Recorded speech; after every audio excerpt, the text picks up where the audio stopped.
Welcome to The How of Business with your host, Henry Lopez, the podcast that helps you start, run, and grow your small business. And now, here is your host. Welcome to this episode of The How of Business. This is Henry Lopez, and my guest today is Ryan Dohrn. Ryan, welcome to the show. Thanks so much. I sure appreciate the opportunity to share with your listeners, and we'll get people pumped up to talk about sales. Yeah, definitely, which is an important topic, I think, for just about every small business owner. So Ryan is going to share some of his experiences and tips on how to improve your sales capabilities and skills so that you can grow or start your small business. If your small business depends on any type of selling activities that are required to get people to buy from you, either a product or a service, then this episode is for you. To receive more information about the How of Business, including the show notes page for this episode and how you can continue supporting my show and receive exclusive content and discounts through a Patreon membership, please visit thehowofbusiness.com. So let me tell you a little bit about Ryan. Ryan Dohrn is a 30-year global sales and marketing advisor to over 200 companies in 15 industries. He holds a psychology of leadership certification from Cornell, has trained over 30,000 salespeople, and has been featured in USA Today, on CNN, and on Forbes.com. Ryan is a multiple best-selling book author, an Emmy Award winner, and his sales strategies ideas have impacted over $500 million in sales. He is a proud military dad and has been married for 26 years. Ryan loves good coffee, 80s rock music, and seeing others succeed. And his most recent book that we're going to chat a little bit about today is entitled Selling Forward: Pandemic-Tested Sales Strategies for Success. Great thing about this book is that all of the proceeds, and Ryan will explain a little bit more, go to Golden Harvest Food Bank. So it's a great cause as well as a great read. Ryan lives in the Augusta, Georgia area. Ryan Dohrn, welcome to the show. Thanks so much. Henry, if you're a golf fan, you need to come down this direction when we have our Masters golf tournament here in Augusta. Great time to talk sales and great time to enjoy some good golf as well. It's a big event. I have never been. I'm not a golfer, but of course I appreciate the event. My business partner and sometimes co-host, David Begin, went about 3 years ago. We actually did an episode about it because it's such an experience, and I don't know how to put on a show, how to create an experience, right? They know how to do that extremely well, don't they? They really do. And it applies to sales as well, especially as we deal with a younger buyer set that is a much more experiential in their entire process, whether they're buying products and services or they're traveling on the road to find an Airbnb or something like that. So I really think there's some learning there in just dealing with the experience of sales, because, most people don't mind buying, Henry, they just hate being sold. And Right. I think that's important. Yep, especially the hard sell. So how did you end up focusing? As I was doing the research, it seems like you spent, if I got it right, almost your entire career in some sales capacity or another. Why that focus? Tell us about that. The focus of sales for me, I think, has always been everybody's in sales. Kids are really, really good at sales.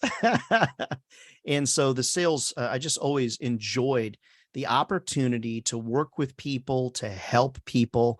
And so I did a lot of sales and marketing early on in my career. I just realized, though, that a lot of folks were needing significant help in selling to younger buyers. I realized my first book in 06, 07, 08 during the Great Recession was very needed. That book was all focused on sort of looking backwards and using sales skills from the past to push people through 06, 07, 08.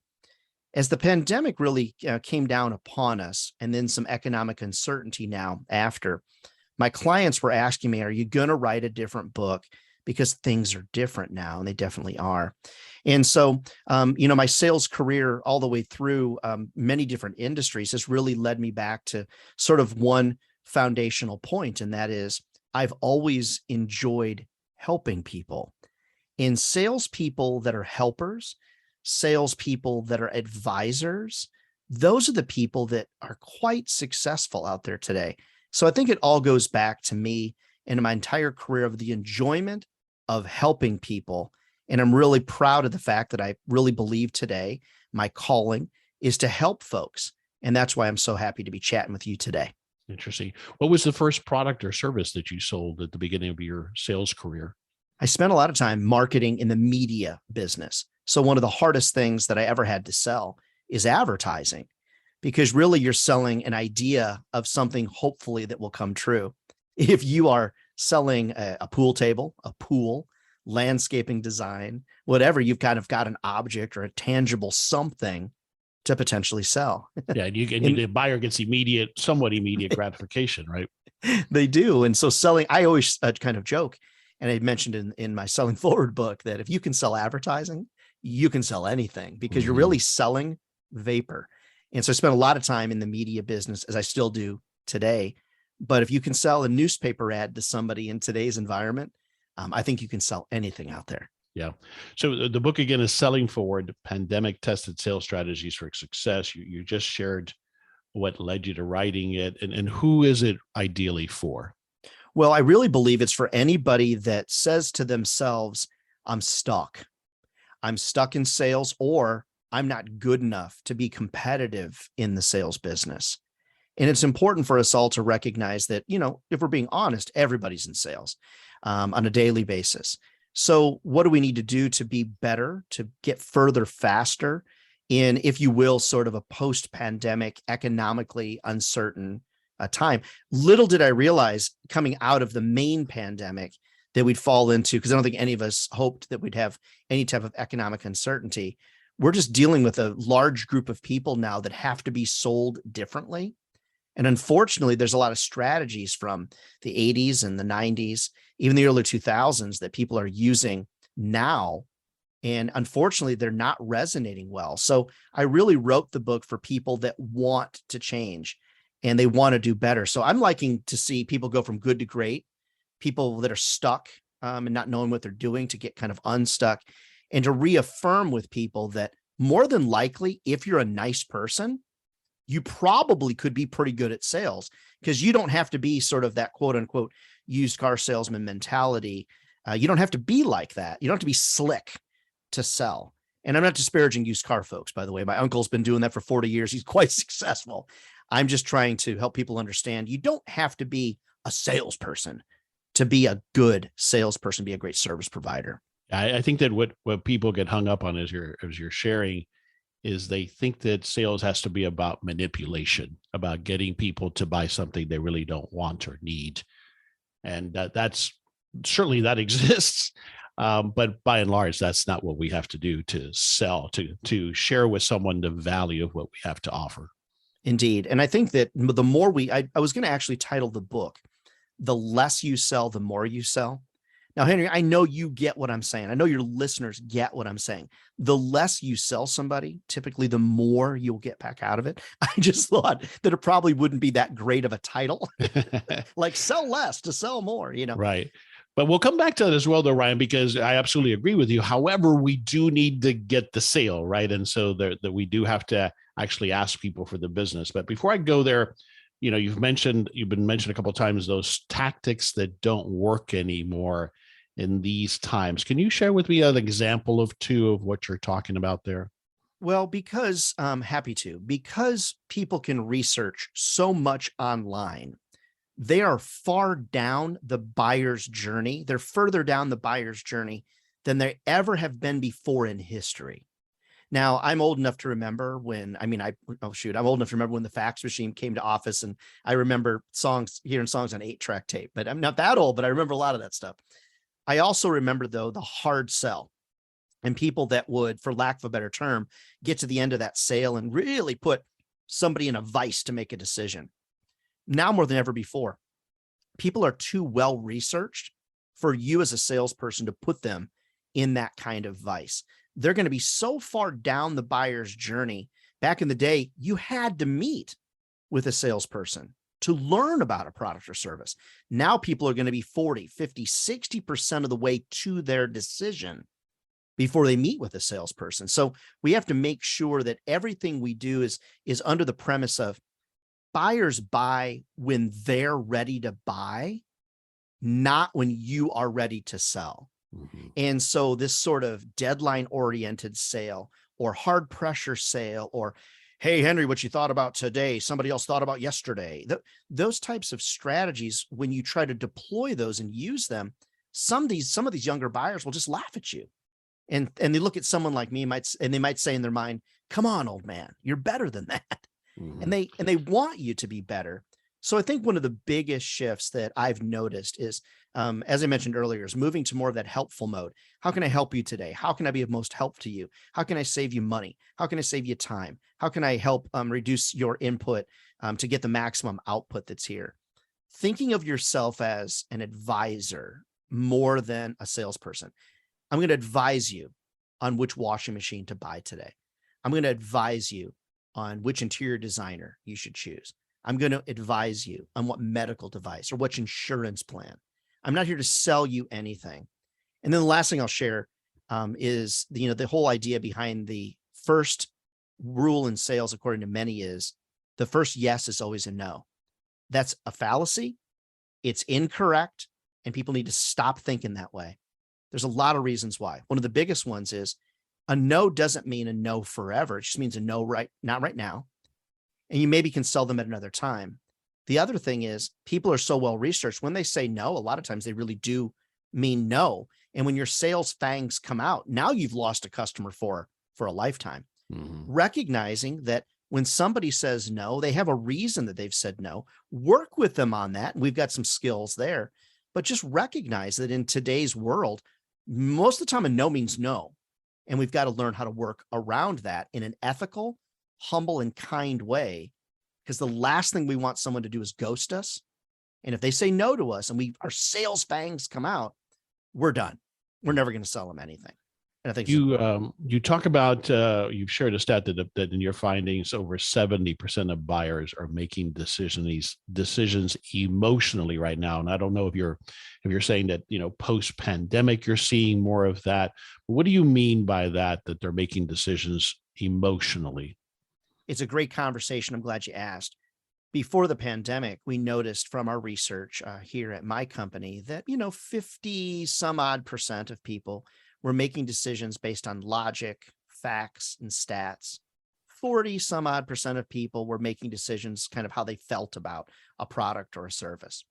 What we noticed through the pandemic is that the emotional buyer set jumped 78, almost as 80%, as people were making decisions a lot more emotionally. And it's not that they weren't logical. It wasn't facts and stats that were causing them to buy. It really was how they felt about a product or how they felt about a service. As the pandemic, the main first wave of COVID kind of got behind us once the vaccine came out, et cetera, we noticed that it dropped, the emotional number dropped below 60%. And then as a potential recession or economic uncertainty loomed, then that emotional buyer set rose back up.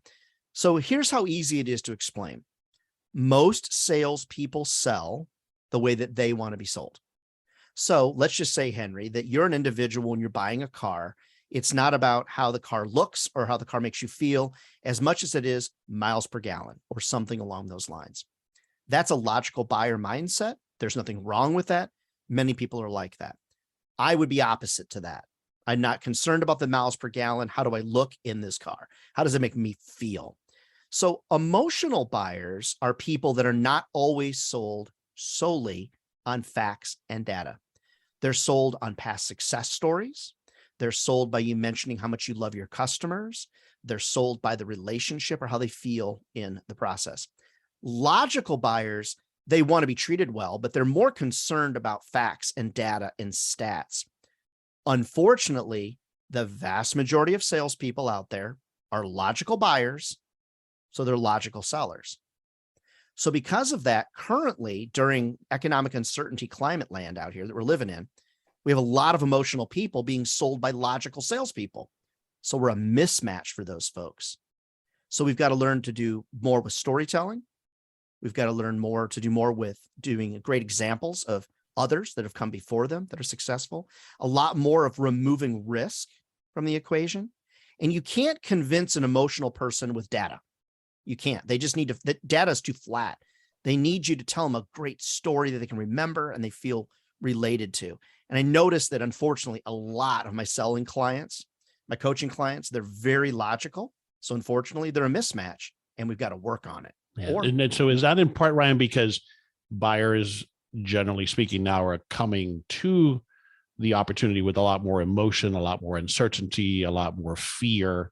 And so they need more of that emotional connection. Is that part of what's causing this? They do. And the salespeople ourselves, me being one of them, are just not doing a great job of recognizing that logic isn't going to get it done. Mm-hmm. We're going to have to, I think the statistic, I don't have it in front of me, something like 80% of people remember a great story, and less than 3% of people remember a data point.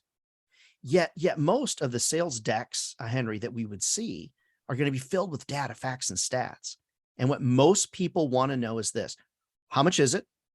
And who else has done this? And it's pretty straightforward. I think if we'll wrap our head around the fact that we might need to be a bit of a chameleon in our sales approach, we might need to set our logical buyer mindset aside and meet people where they are. They're very emotional. So what are we doing to remove risk? What are we doing to make them feel real comfortable? And it's not that fake rapport building that's going to work. I think most people see right through that. We just have to be more aware. In the case of a person-to-person, whether it's over the phone or in person itself, in other words, you're selling to an individual, what do you usually look for, or what question do you ask early in the process to determine which way you need to go there, more emotional or more analytical? Is there a technique or a question you ask to help you determine that? There really is. What I like to do is spend quite a bit of time on LinkedIn. So the vast majority of my customer set, a lot of you that are listening, your customer set will be on LinkedIn, or they'll have a Facebook business page, or they'll have an Instagram business profile. I do my research, Henry, in advance to kind of determine, hey, who is this person? And so I can notice that people are logical if on their LinkedIn profile, there's a lot of lists. I notice that they're more emotional if in their about section on LinkedIn, it's a big, long story. I can usually tell if they're a little more emotional. I recently, as a matter of fact, this morning, I was meeting with a gentleman, and I noticed that he had volunteered for 3 different volunteer type jobs with like Global Vision and World Vision. And so it led me to believe that he was probably a little bit more emotional just because of the time he spent dealing with these volunteer organizations. Then I also noticed that he had a very creative kind of write-up about himself. So I was able to kind of identify, okay, this is probably a more emotional person. So then when I came to the call, then I was able to say, okay, I think this guy's more emotional. So let me tell a few stories. And I was right. I really hooked him in. Had I not done that research, perhaps if I was a logical seller, my first slide in my presentation deck would have been all about us, all about our facts, and things like that. Ben and I connected very well this morning. I'm moderately confident that we've got a deal in the works. And I think the reason we got so far so fast is because I did some research in advance and I met him where he is as an emotional buyer.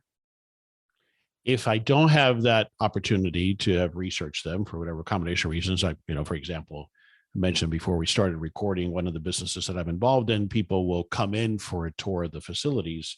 So no opportunity to have researched them. What do you look for then, either body language wise or a question that I might ask early on that might help me uncover that? Yeah, I usually will say, and it depends upon obviously the business, something along these lines. When you're looking for a partner in a company like ours, what really are you looking for?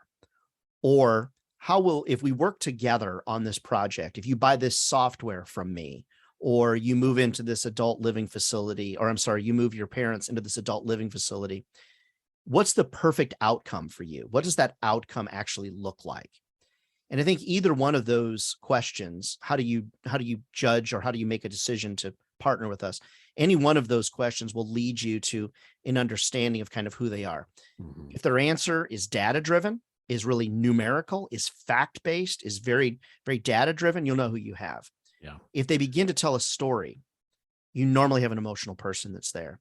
Some tells are easy. If they cry, things like that. I mean, it's pretty straightforward. But I think each product set is different. So your question would be a little bit different. But I would say that it's worth time strategizing about, Henry, because there is that one question that will really dig into the facts of the matter to help you determine kind of who that person is. When you connect with them, Henry, you can sell them more. That's the big thing. If you don't take time to connect correctly, without all these fake rapport building things. That just doesn't work anymore. You need to be authentic.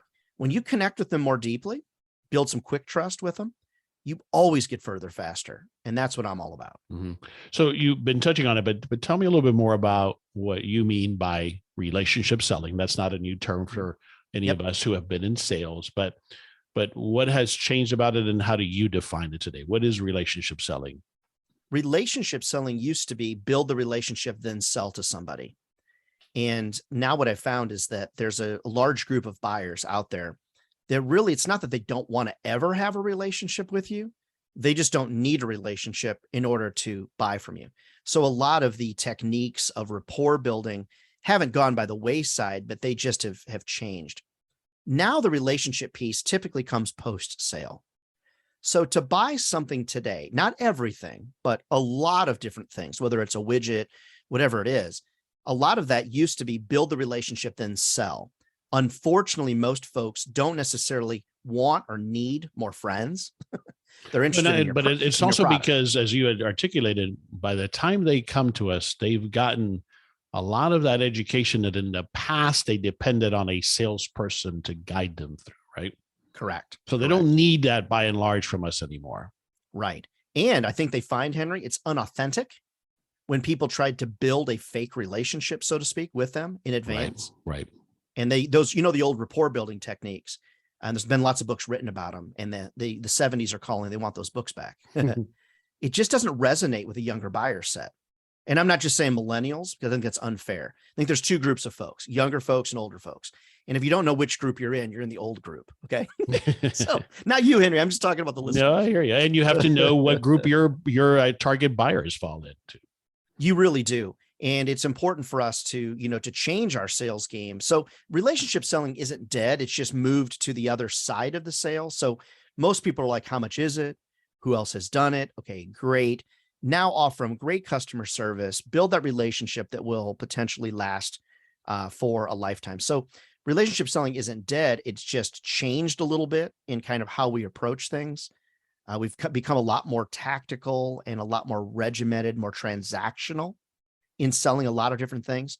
Here's what's interesting, Henry, the number of people that push back against this. They're like, relationships are everything. I'm not saying relationships aren't important. I'm just saying that you don't have to have a relationship with somebody to sell them something. Right. And I take a lot of heat for that because most folks believe relationship first, sell second. Mm-hmm. And I'm like, hey, let's be honest. Let's be ethical. Let's be authentic. Let's sell them. And then let's build a relationship and keep them as a customer for a lifetime. Yeah. And then they refer you as well. Absolutely.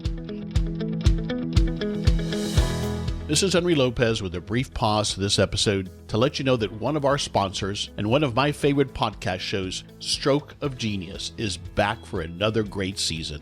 If you've ever had a great idea or brainstormed a way to make something better, Stroke of Genius is the podcast for you.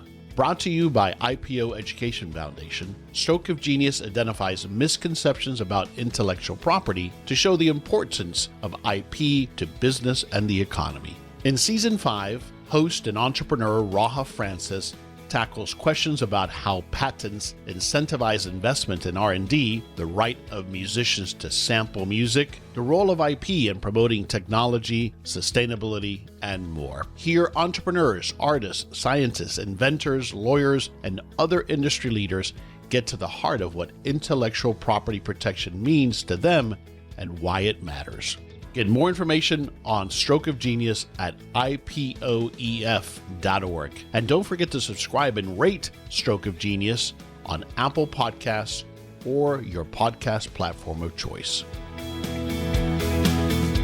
You're not, in the traditional sense, as I think you talk about in the book as well, a fan of what we used to call a needs assessment or different variants of that, but explain what you really mean by that and why there's a different way to do that now. Sure. It'll be the biggest point of contention in your comments about the show, and people will email me and all kinds of stuff. It's very important, in my opinion, for people to understand what a CNA, a customer needs assessment, is really designed to do. It really is designed to determine what somebody wants. It's really not designed to determine what somebody needs. As a matter of fact, almost all the questions we ask in the sales process are all focused on what somebody wants, what they want from us as a service provider, as a retailer, as a company. That's what it's designed. And the problem is it's called a customer needs assessment, but yet most of the questions pull out of that person what they want from us. If you give somebody what they want, they're happy for a short period of time. It might even be a year or two. But if you guide them towards what they really need, now you've got a customer for a lifetime. It's just a matter of, can salespeople actually, and I don't really know if I care for the word pivot, but can you really just kind of wrap your head around the difference between a want and a need? A great salesperson is going to find out what somebody wants and validate that and say, that's awesome, but let me share this with you because I think long-term, this is what it is that you really need. And if you are that person that gives somebody what they actually need, even above what they want, now you've got a happy customer. So I think there's a couple things there, Henry. One is, what questions are we asking in our quote unquote needs assessment? And then what are we doing to be an advisor, to guide people towards what they need? Because most people are almost always going to choose the lowest priced option you have available. But is that really going to get them what they need, or just get them close to what they want? So I think this is all a part of the total process to not only sell people more, but also be that advisor, be that helper. And I really believe if we get out of sales and we just get into the helping mode, we're going to way outsell everybody else. Sure. But, of course, the challenge, Ryan, is that in addition to what they want, what they need is what I have to sell, right? So there's that motivator there. I can try to be an advisor as much as I want to, but at the end of the day, I need to sell my service or my widgets, and I've got a quota, or I need to improve sales this month. So I've got that pressure. So how do I balance that? One of the things that I like to do is, if I determine the person that I'm speaking with and I'm not able to meet their needs the way that they think they need to be met. Now, if someone just wants to buy it and I try to guide them the other direction, they just want to buy it, then I'll sell it to them. It's not, that big of a deal, but I want to have that conversation so that later on they'll remember, Ryan was trying to guide me this, this particular direction. I have found, though, because of social media, if you're not careful and you just make quota and sell them hard, more than likely they're going to try to burn you down on social media if you're not careful about it. So I think you always want to try to work towards the number of units you need to sell, or whatever that circumstance is, and balance that out. But I have found that if someone is a no and I ask them for a referral to somebody else, I've got a stronger opportunity to sell to the next person. And because I didn't oversell the previous person, I get further faster with the next person. So I think there's a lot of balance there in the short-term bit of success to get to quota and the long-term success in sales, which really is based around referrals, great word of mouth referrals, taking care of your customers, and things like that. I also have noticed this, and you may have as well. When you don't let somebody buy something that they want to buy because it's the wrong fit, a lot of times they want it more. Yeah, no doubt. So I want to balance it out, and we all got to get to our sales numbers. But I think there's other ways to get to those numbers than to manipulate somebody, which is not what you're saying, but to manipulate somebody into a sale of something they actually don't need. Yeah. All right, let's get a little bit more tactical. You've kind of touched on it, the whole issue of being ghosted. But one of the most challenging things that we all face when we're trying to sell, and my clients face, is the whole conversation of follow-up. Mm-hmm. So let's look at it from a perspective of something that I'm selling, because I'm thinking of my partner and cousin Mitzi, as she hopefully will listen to this. One of the Mitzi's challenges, she'll do a tour for someone who comes into our business center. And then we have a rule that we need to follow up 7 times until we get no responses. And then we'll consider it a dead opportunity. But that can be frustrating. It can be, it's dejection, that not getting any response, of being ghosted. So what are your thoughts for a sales process that requires that follow-up? You've had an interaction, a demonstration of some sort, a presentation of some sort, and then you're following up. Any thoughts there on how to do that effectively? Absolutely. I think one of the most important things people need to do before they ask for the close, before they ask for the order, before they ask for the sale, is to really get vividly clear and gauge what is this person's level of interest. Because when you ask, so let me just go this route, we skip a soft close and we go right to the end. Do you want to buy this? Do you want a membership? Do you want, okay. And they say to you a lot of times, hey, I like it, but I need to think about it, just as an example. The problem is you don't know where they are on a scale to 1 to 10. Are they a 2? So they're closer to a no, or are they a 9? They're pretty close to a yes. And all they really need is a little bit of incentive from us to sign the deal. So one of the things that I like to do is do what I refer to as the 1 to 10 close. So let's just say, Henry, you came in, you looked at our facility. I was thinking of selling you some type of membership. Before I ask you, do you want to be a member? A lot of times what I'll say is, so now that you've seen everything, Henry, on a scale of 1 to 10, 1, you're really not that interested. And 10, you're ready to sign up right now. Where are you at? Well, all of a sudden you give me a gauge, like you say, well, you know, I'm a 5. Wow. So in my mind, I'm thinking, oh, Henry's a 5. That means he's on the fence. So this could go either direction. Right. So then I'm going to say to you, oh, Henry, what could I do? Or what could I say? Or what could I provide to you that might get you to be a little closer to say a 7? You might say, well, you know, I want to bring my wife with me to this place. Or I think it's just a little more expensive than where I am. If they say you're just, oh, I'm really a 3. And I'm kind of surprised because they just said, you know, they're kind of interested. Well, they're a 3. What does that mean? Ask them what it means. Guide them towards getting to be more of a 50-50 kind of thing. That way, when I get to the point where I'm asking them, do you want to be a member? Do you want to buy? Do you want to purchase? I know where they're at. And that way I can develop the correct follow-up plan. When I'm developing the follow-up plan, it is literally, Henry, thanks for being here today. You said you're a 7. Here's 3 or 4 things I could do to try to get you to be a 10. You're like, Ryan, I still need to think about it. Not a problem. Henry, in my effort to not be a salesperson that's going to call you 1,000 times, send you 50,000 emails, what is the best follow-up plan for you to feel like you've got enough time to make a decision? And I'm not going to be that annoying salesperson that's going to drive you crazy. What's the best way for me to follow up with you? And what I find is that everybody gives me a different answer. Now, the one answer I don't want to hear is I'll call you. Right. Instead, I want to make sure that I'm in control of that. Yeah. But I'm amazed at what people say. Some people say, hey, drop me a text. Some people say, come by my office. Some people say, give me a phone call. Some people say, email me. I had a guy the other day that said, I want you to send me 50,000 emails, just like you promised, right? Because that's the kind of person I am. I believe, though, before the follow-up, before asking for the sale, you need to gauge their interest. Yeah. Because if you gauge their interest, now you know where their head really is at. Otherwise, they say, well, I just need to think about it. Well, what does that really mean in the grand scheme of things? Are they a 1? Are they a 10? Are they a 5, a 3, a 7? Where are they at? Because a lot of times people, Henry, you're like a nice guy. I'm a nice guy. A lot of people just don't want to tell us no. Because we're nice guys. Yeah. When they don't want the confrontation, then they don't want you now to proceed into hard selling. Well, why is it a 3? And well, what can I show you again? And did you not see this feature? And so they're afraid of that, right? They just want to get out of there. Yeah. The soft close is something that it's kind of a lost art. As a matter of fact, most trainers and national speakers don't talk about it because they just want you to get to the jugular as fast as possible. Henry, that type of sale is just not resonating today. People are just worn out from the pandemic. It wasn't but just a couple months ago, we were masked up everywhere that we were going. And now we're going back to that in some places. That's emotional, right? We've got economic uncertainty, interest rates going through the roof and things like that.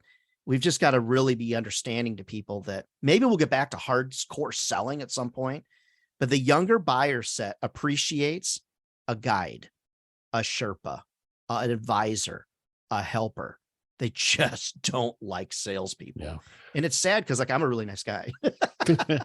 Another question that's similar that I like to ask in those cases to understand where they're at is, I might say, Ryan, what do you need to do next? What do you need next to make a final decision here? And that's often how you'll uncover, well, I need to bring my husband, or I need to bring my wife, or I need to bring my partner, or I need to bring the team, or whatever the case might be. All right. So who can I follow up with to schedule that? Or when can I follow up with you to get that scheduled? Or can we schedule it now? So those are other ways to get there to facilitate in the case of a sales process that's going to take multiple steps. It What is. are your thoughts then? Any rules of thumb, or do you think it's different by industry as to how many times I follow up with no response? So there's kind of some theories out there that people delete approximately 50% of the follow-ups that they receive because they're just busy or the timing's not right. Right.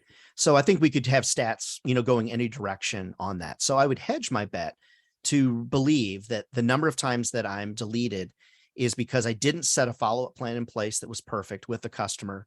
I'm also not following up in a way they want me to follow up. So you have to get that ironed out. But this is how I do it. My opinion is I follow up every 3 business days, and I alternate voicemail, email, wait 3 business days, alternate voicemail, email, wait 3 business days. I do that combo 5 total times for 10 total touches with a little bit of a wrinkle, not a wrinkle, a little bit of a rub here. When I am calling people, I'm not asking them to call me back. Instead, I'm leaving a voicemail to try to get an email response. And that's really is my goal in working with somebody is what can I do to get an email response back from them? Because normally they're not going to call you back in almost all cases. Yeah. So every 3 business days, here's the cool thing, Henry, about every 3 business days. If you were to follow up with somebody on a Monday, not Tuesday, not Wednesday, now you're on Thursday for the next one, not Friday, Saturday, Sunday, or Monday. Now you're back to a Tuesday. So if you did every 3 business days on a 7-day total week, you're not going to hit the same day, but every 2 or 3 weeks. Right. Here's the other thing too in follow-up is what's the best time to follow up with most people. I have found that 11:15 before someone goes to lunch, not at lunch, that's annoying. 11:15, 11:45, and then say 3:15 to 3:45. I have great success in most of the industries I work in. But let's just say you're medical. Well, you're not going to get a doctor at 1:15. Right. That's like 5 a.m. or 9 p.m. So every industry is different. Use your technology to see when are most people replying. People reply very cyclically, very habitually. And I would tell you this whole idea of emailing people at 7 a.m. because everybody's up at 7. I don't know why that seems to be a trend that's growing. At 7 a.m. in the morning, I'm not making good decisions. I'm barely getting coffee, getting going. So I just push back against 7 a.m. Yeah, all great tips. We've been doing that more or less that, and also doing you touched it as well, texting as well. So alternating between email, phone call, and texting. But I like the idea about even in the phone message that you leave, asking them to look at your email or reply to the email or send us an email. I think that also for most people, it's obviously a lot less confrontational that as they might perceive it, to reply through an email than to have a conversation. Yes. And also younger buyers, I think, if it goes by judging my daughter, she's really young. They don't want to have phone conversations. They'd rather do it over a text or an email is what I find. It really is. It's a lot less threatening. And I've got a 20-year-old that's an engineering student. And if you asked him to call somebody, he'd be like, oh, Dad, yeah, come on. they don't want to call. Yeah. That's what old people do. Old people are on the phone. That's right. And so I think it's important also that in your process of what you're doing, I agree. I like your 7. I think that's great. But the other piece of it is asking somebody, how do you want me to follow up? How do you want me to follow up? Yeah. Yeah. Because if I said to you, call me in 2 weeks, I'll take your call. Don't call me in between. And you did, then I'm not going to buy from you. Yeah. The other thing you could consider doing, especially in your circumstance, Henry, is giving somebody status just because they met with you. Meaning, because you've been here and met with us, this entitles you to this. So you're going to get X amount of whatever for free or a discount or whatever it is. Give somebody a status just because you visited us. Right. You give them some type of status that makes them feel like, oh, okay, so I'm kind of special or I get this or that. And so that allows you then to say, now don't forget, now you've got that 2-week status where you get 10% off, or you can invite a friend and then they get it for free or whatever. Don't forget to people love those. It's not a gimmick as much as it is giving them some type of status that gives you urgency. Because the problem is a lot of us lack urgency in our sales process. How do we create urgency? A lot of it is you got them there to the facility. Now give them some status and put some urgency metrics in place to get them to make a decision a little bit faster. Okay, excellent. All right, let me another one that's always a challenge is in the cases where I'm selling somebody where somebody might call for information and they want to get right to pricing, and I'm trying as a good salesperson to understand their needs or wants and build some value instead of getting right to pricing so they don't shop me just on price. What are your thoughts on that type of sales scenario? How do I best handle that? So if it comes in via email, if a lead was to come in via email, one of the things I try to do is convert that to a phone call if I can by simply saying, hey, this is pretty complex offering here. If you don't mind, if we could just jump on a phone call. And a lot of times they don't. So one of the ways that I fix that is with what I refer to as a self-service sales portal. So these are the kind of people that don't want to come for a visit necessarily. They're just kind of dipping their toe in the water, kind of feeling you out, whatever the circumstance is. A self-service sales portal allows someone to come to your website and basically get everything they need without ever talking to me. Now, people hate this idea. They hate it because salespeople, especially, like, Ryan, you're trying to eliminate my job. Including pricing? Well, I think there's a certain part of the pricing piece depending upon the product or service offering, because there are certain things that have a cost that have to be explained. What's interesting is some things don't need explanation. People just want them to talk to a salesperson. Mm-hmm. So I think it depends upon the industry and the circumstance. And it depends if you actually offer your service at the price that you quote. Right. A lot of people will quote a $10,000 price tag, but then their average sale is $2,500. Mm-hmm. Well, there's that one guy that might buy it at 10. Well, there's also 100 people that think you're crazy. So what I like to do is do self-service sales, a portal that's got a lot of videos because people don't read, that has videos that explain all the complexities of the offering, all the different things, a video of testimonials about the people that love the facility, love the product, love the service, people recommendations, reviews that people give you, pictures of those people, lots of smiling faces. So a lot of it is self-service sales. Now let's go to your question though, which was, okay, what if they just want the price? And the scenario is maybe which we get a lot, and other clients I have, where they call. So they're calling and let's say they're interested in what I have to offer. What's your price? Right. So what I try to do is I don't deflect. I'm going to give them the answer, but I have a bit of a script, if you will, that offers social proof before the price. And that's something people should make note of. Social proof before the price. Social proof is I'm going to give you the price, but let me front load it with some social proof, which is something along these lines. Henry, thank you so much for calling into the pricing. We've had some great experiences with John Doe, with Sally Smith, with Steve Smith. I know these are folks you probably don't know, but they're giving us 5-star reviews. They're loving this. And so it gives you the opportunity to kind of sell a little bit. And then a lot of times I'll put in a little bit of a kind of a hook. I'll say, it's not that I can't give you the pricing. I'm happy to do that. But until you experience our facility, until you see this, you're really just not going to understand the value that you'll get from the $1,500 per month or whatever it is that you're paying. I also, though, will give them an incentive. I can give you the price now, but if you come and visit, I immediately give you a first-time sign-up bonus of $250 or whatever. Mm-hmm. So here's the price, but if you'll come pay us a visit, I'll immediately give you $250 or whatever it is that makes sense. And so you want to give them incentive with the price, but you want to front load with social proof because you want to get away from being a salesperson. Right. Yeah, that's similar to what we've been doing. Good tips there, and a good idea about the incentive, because we know in our scenario that I'm thinking of, if they come in, we usually get them because they're like, wow, okay, I get it now, right? It's one of those things you have to see to get.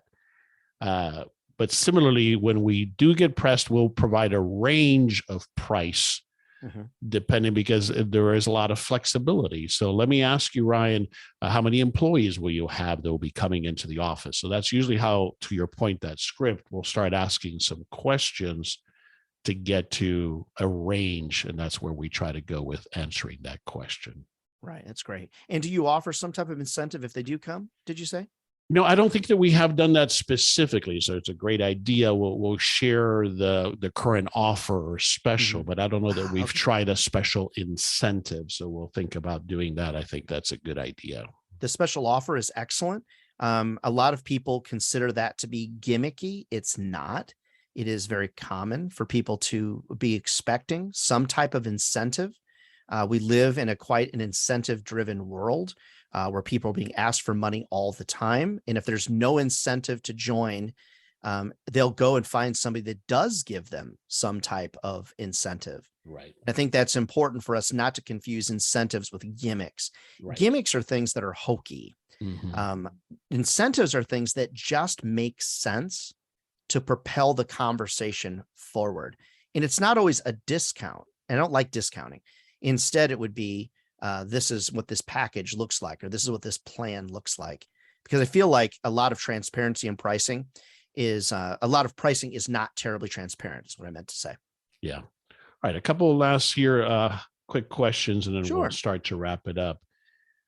We could talk for hours about this one, but just briefly, what are your thoughts on when do I ask for the close? We touched a little bit on it as you were explaining, as we got into the conversation about follow-up, but that's something I see that business owners struggle with as well, is we do have to be salespeople at the right time and ask for the business, right? Correct. So I like to ask for the close at the very beginning of the sales call. And it's something that I learned years ago from doing the training course was like a Sandler sales training kind of thing. And it was sort of, I think they referred to it back then as the Upfront Contract, and maybe they do today. It goes something like this. Henry, thank you for the 20 minutes. Do you still have 20 minutes? You say, yes. Henry, at the conclusion of this conversation about XYZ, whatever it is, I'd love for one of three things to happen. Either one, you love it and we're going to start working together. Or you might say, Ryan, this just isn't for me. And if you say no, it's okay. Or maybe you need more time to think about it. Any one of those three is fine. But I want you to know that when we get to the end of this conversation, I'm just going to ask you, is it a yes? Is it a no? Is it a maybe? And I want you to feel comfortable. If the answer is no, I want you to feel comfortable knowing that I'm going to respect your no. So I ask for it at the very beginning so that when I get to the end of the conversation, there's no problem with me saying, Henry, great conversation. Thanks for the visit.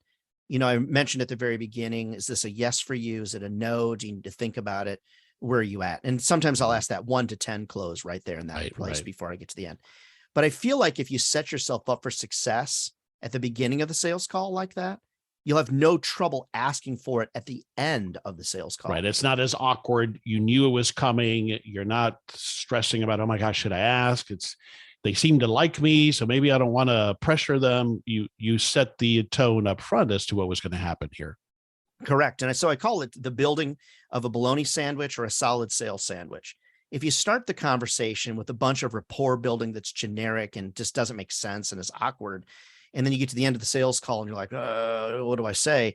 You've kind of started with a bad sandwich and you've ended with kind of a bologna sandwich. I believe you're going to build a successful sales sandwich, so to speak.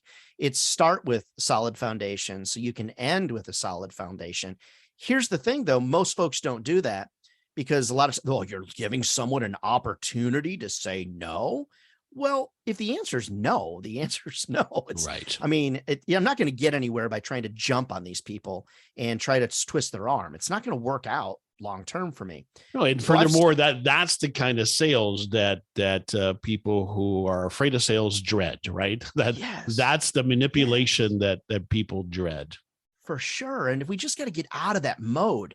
Now I'm going to ruffle some feathers and I'm going to get a couple of emails from some folks that are big fans of these sales trainers that are like, you got to follow them home. You got to stalk these people. You got to get them to a decision. People don't like people that act that way. They just want you to be a human. What do you got? Who else has tried it? How much is it? How can I be of help to you today? I want to be helpful to you. And when you take that approach, I understand it's soft. I get it, but I'm selling way more than these hardcore salespeople because I just believe that people are tired of it and they just want recommendations and somebody kind to help them. And they're tired of being sold everywhere you turn. someone's trying to sell you something. Agreed. But not on every corner is somebody offering help. And I think that's an important piece. Right. And then again, it's much more enjoyable. And if you do it this way, that's much more enjoyable and positive, you'll get better and better at it. Absolutely. Absolutely. I do believe that the less you sell somebody, the more you will sell them. It's just a matter of, are you willing to change your sales game? I thought about a book called Teaching Old Sales Dogs New Tricks. I just didn't know if anybody would want to self-identify as an old sales dog, As a dog and old. Yeah, there's no doubt. But the book that we've been referring to again is Selling Forward, Pandemic Tested Sales Strategies for Success by Ryan Dohrn, who we've been chatting with. Ryan, summary again about the book, and tell us again about the organization that you're helping with the proceeds of these books. Yeah, I saw it kind of a national trend of authors authoring books and then donating money to charity. And I thought that was a really great idea. So it's the second time we've done it. We're trying to give $10,000 to the Golden Harvest Food Bank and the Feeding America Network. We're at 4,700 right now. Love for your listeners to learn from the book, but also support that cause. The America we live in, we should never have people going hungry. And unfortunately, millions and millions of people don't know where their next meal is coming from. So I'd love for you to buy the book and learn about it. And you can buy it over at ryandohrn.com, DOHRN, or just go to Amazon and look up Selling Forward.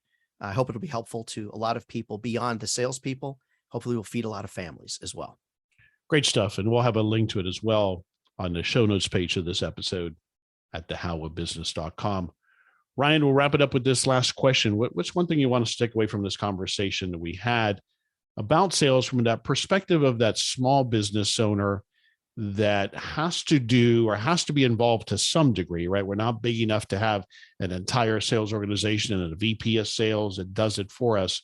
We likely have to do some of it. Maybe we have a small team. So what's one key takeaway for that listener? A short-term quick sale doesn't necessarily equal a customer for a lifetime. A well thought out sales process and sales plan where you're kind, you're helpful, you're selling to people, but you're being much more of a helper, that really equates to long-term customer success. So don't get so lost in the short sale that you forget about the long tail opportunities that come when you take care of a customer, they refer you to others because they really liked your process of how they became involved with you. The short-term sale, a lot of times is where we focus. We really need to think about, what does having a great sales process mean to the long-term success of my business?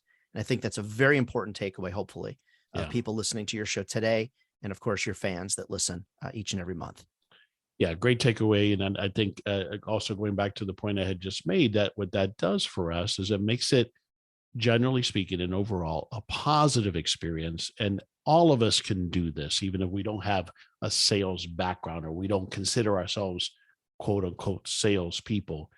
That typically comes from that negative connotation we have of, again, that bad used car salesman, like you articulated. Not that all used car salesmen are bad, but that's what we usually come to. We think it's about forcing people to make a decision they don't want to make. We think it's about high pressure, about manipulation, but that's not actually how it works most effectively. Is not that way.